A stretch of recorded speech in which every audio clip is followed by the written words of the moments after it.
Morning, folks. It's Dominic from theMSguide.com, bright and early on a Friday morning, because our very special guest today has agreed to give up some of his time in his incredibly busy day. He's the founder of the MS Brain Health Time Matters website. And this is all about things that can help you to help yourself. And we're going to be speaking to Professor Gavin Giovannoni now.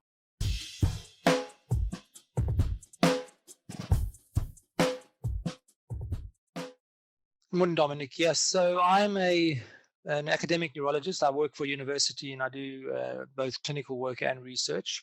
And all our research is around MS-related issues, particularly around developing new innovative therapeutic strategies to manage the disease. And I'm based in the Barts in the London School of Medicine and Dentistry, which is part of Queen Mary University of London.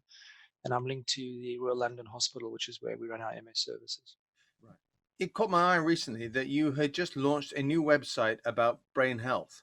And that's why I got in touch to talk to you, because I think there's so much good stuff in there for patients as well. Can you tell us a bit more about what is brain health? The Brain Health Initiative started about 6 years ago.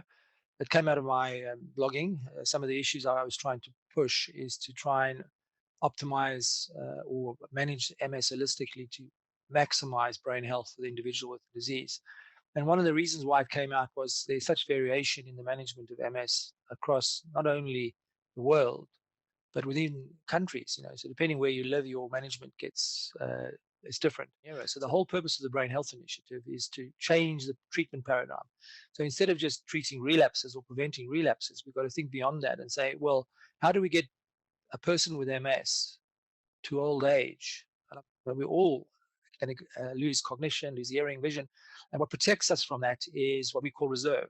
How big your brain is, cognitive reserve, how well educated you are, how you keep your brain stimulated or active.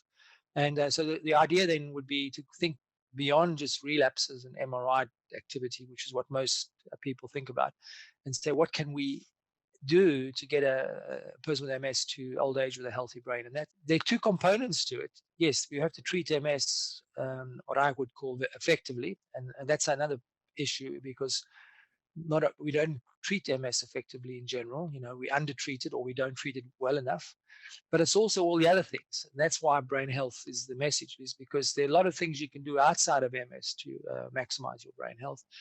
And most of those things we as neurologists can only advise you, and it then depends on you as an individual to activate and participate and help achieve those things which are out of our control.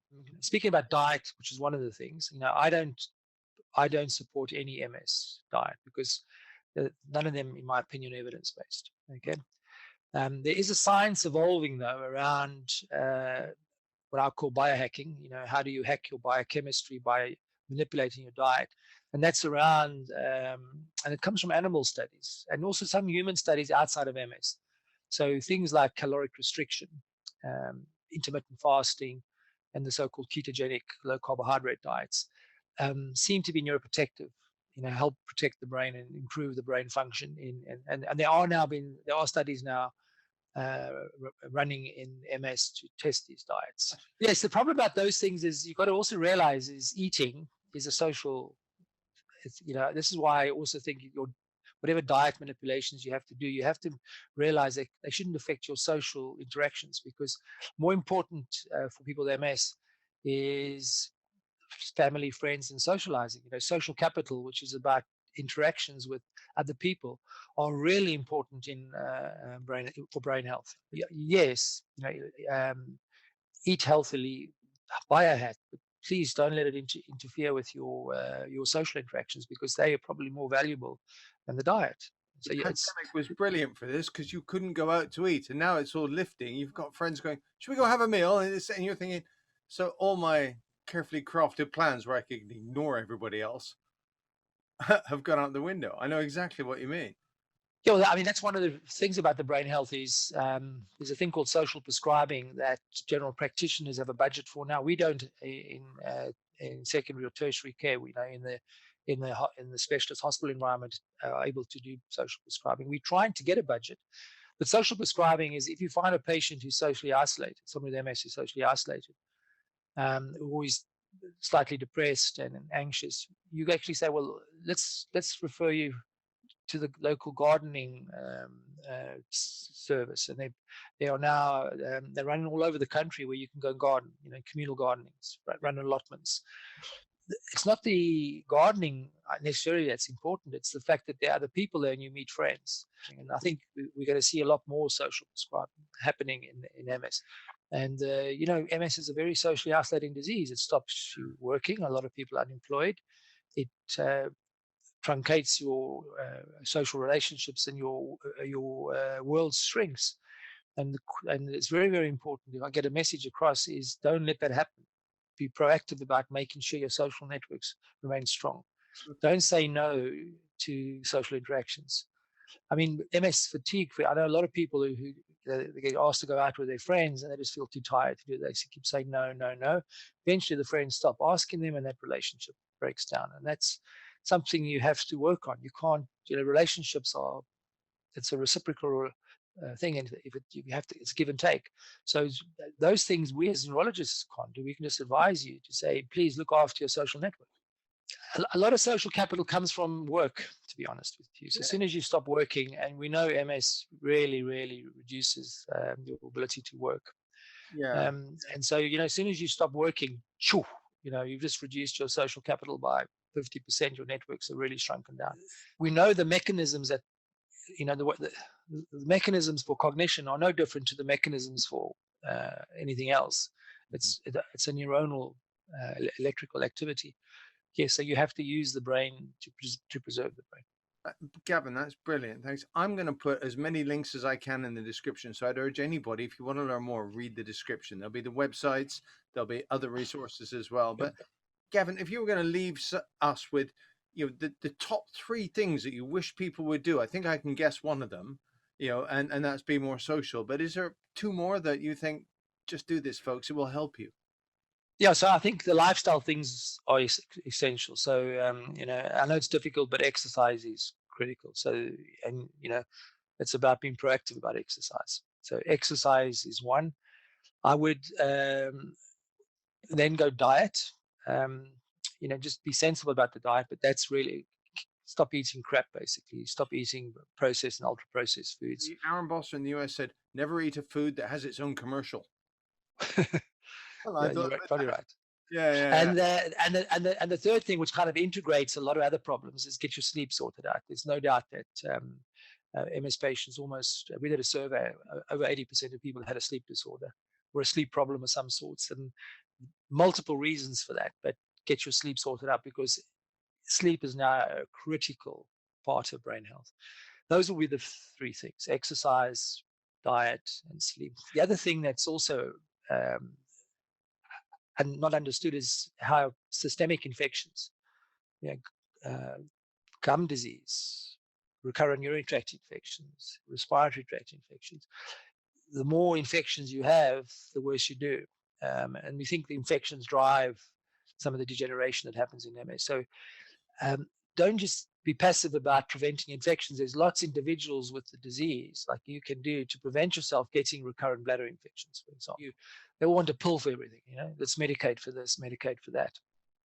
And so one of the problems we have, and it is a problem, we have a lot of polypharmacy in MS, people taking about 5 or 6 different drugs. And when you look at those 5 or 6 different drugs on it, you begin to realize a lot of those things are making your function worse, because a lot of the therapies we use are highly sedating. They stop you thinking clearly. And there's a class of drugs called anticholinergics. So these are the drugs that block the cholinergic system, and they really affect cognition massively. And these are the drugs that are often used for bladder irritability. We use a drug called amitriptyline. A lot of people are on it. It's potent anticholinergic. And so, part of brain health is actually looking at the medications you're taking for all your symptoms and saying, can I do without some of these to improve the way I think?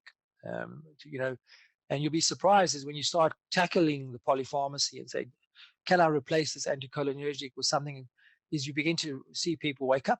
They say, well, goodness me, my brain fog wasn't only MS, it was all the drugs I was on to treat these symptoms. So, think very carefully about reaching for the pill box for every symptom. Sometimes you can do things to manage symptoms without having to start sedating a medication that affects cognition. That's brilliant. Yeah, I've been there exactly myself. Stopping stuff, going, "Gosh, I feel better." But it's I would also say sometimes some of your colleagues are just they'll just hand it out, going, "Here, this," and then the patient builds up this level, and nobody's sat back and said, "Hang on, they got 5 drugs, and number 2 and number 5 don't play well together." Because they've all just sort of they've accreted over time. Well, I mean, you know, I had this accident in Yeah. November, and I was put onto some of the medications MS patients take. You know, I was put onto gabapentin to control pain in my. I had nerve pain. Goodness me, it was unbelievable how I couldn't really read and concentrate on an article for longer than about 10 minutes, and I was constantly micro napping in the day, dozing off. And when I stopped the gabapentin, phew, um, I felt so much better. I could concentrate. My micro napping went away. So yes, we prescribe tons of gabapentin and the related drug called pregabalin, but they come with the downside of seriously affecting your ability to concentrate and to be clear-headed and not, and not to want to sleep in the day. So, yes, sometimes you have to take those therapies because the pain, or you tend to use it for pain, outweighs the side effects. But a lot of people then just remain on these things without thinking about, do I really need to be on gabapentin or pregabalin? So I'm not saying you can get rid of all the medication, but I think you need to just try and optimize it to maximize your ability to think during the day. We've gone over time. I really appreciate you. I know you had a super busy day, so I really appreciate you giving your time up, Gavin. Thank you so much. Have a lovely Pleasure, day. Dominic. Good luck with the MS Guide.